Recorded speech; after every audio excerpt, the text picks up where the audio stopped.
Good morning, and first of all I'd like to thank all of the people who subscribed to this channel because there is now 1,000 of us and it's really awesome and it keeps me motivated to do even more. So cheers. So it's Friday, so let's talk about productivity.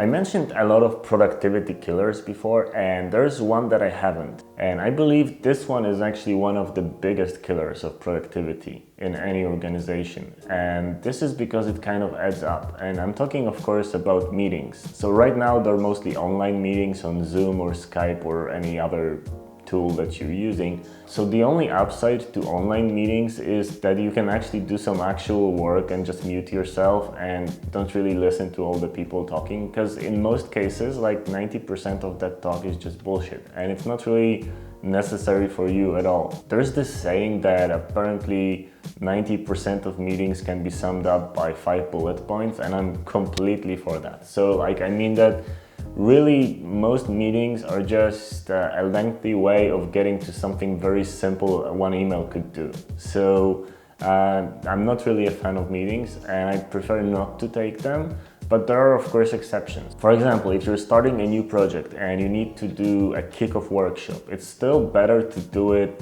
on a call or on a meeting, because that way you'll get a feel of what the people are like, what they're doing, and what's the chemistry there and how it will work. So there are some of those meetings that are important, and I think those kickoff meetings are, so don't skip those.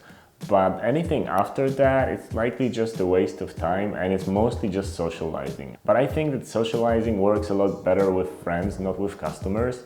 And especially if you're going to some company, like to some big corporation, and we've been through this a lot. What happens is that the corporation books a room for you, and then like between 3 to 7 people sometimes go into that room and sit with you, and you know that they are there because they don't really want to be at their desk, because the atmosphere at the meeting can be pretty relaxed. Like people can be, joking around and laughing and of course covering something that the meeting is about, but at the same time there's a lot of wasted time.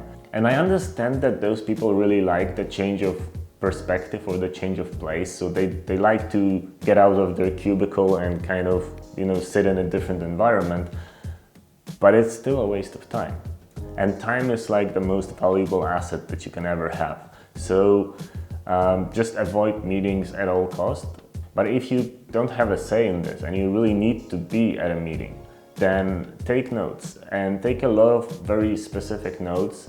And what else you can do is actually come prepared. So have a list of questions in bullet points on your laptop or on your iPad or even on paper, and just ask them one by one. Like when there's your turn to speak, try to have those questions ready in front of you and keep them very precise, very short, very easy to understand. Because if you have a question that spans multiple sentences and it's very long and convoluted, there is a chance that most people won't really understand it.